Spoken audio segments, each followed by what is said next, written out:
Mahaba-haba pang panahon. Malayo pang tatahakin. Sabi nila, kapag tumatanda na ang tao, nalalapit na ang oras niya. Hindi ko sumadat! Hindi ko nga pinasalo! Nagkakon na kuba na ako! Kaya mo! Gagawa ko ng krimen! Kapag Para gano'n magsama na kami ng dalawang kapatid mo! Ayop ka pala! Tagal mo na kami niloloko! Isa ka ba? Bakit naman pinagpipilitan at bigay sa akin si Itay? Ha? Ayaw niyo tanggapin ang responsibilidad kay Itay! At ikaw?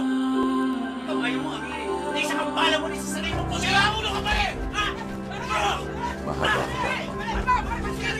Gago ka! malayo pang tatahakin. Sabi nila, kapag tumatanda na ang tao, nalalapit na ang oras niya. Bihira naman kayo.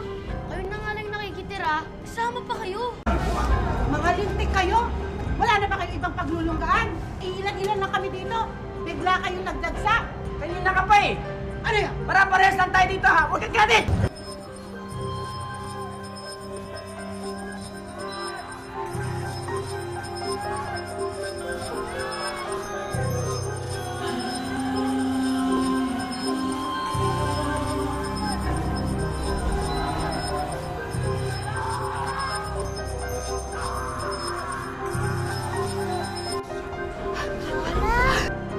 Ikaw ba yan?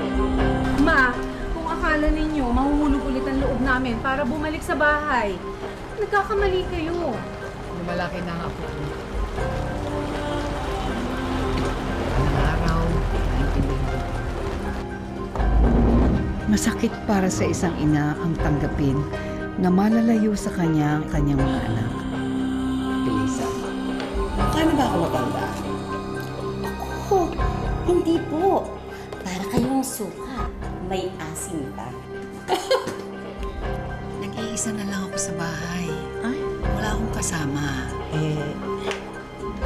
Ano kaya kung ikaw na lang ang dumito, lahat ng problema mo mawawala. Dahil kami dito pantay-pantay, nagmamahalan, nagdadamayan kami.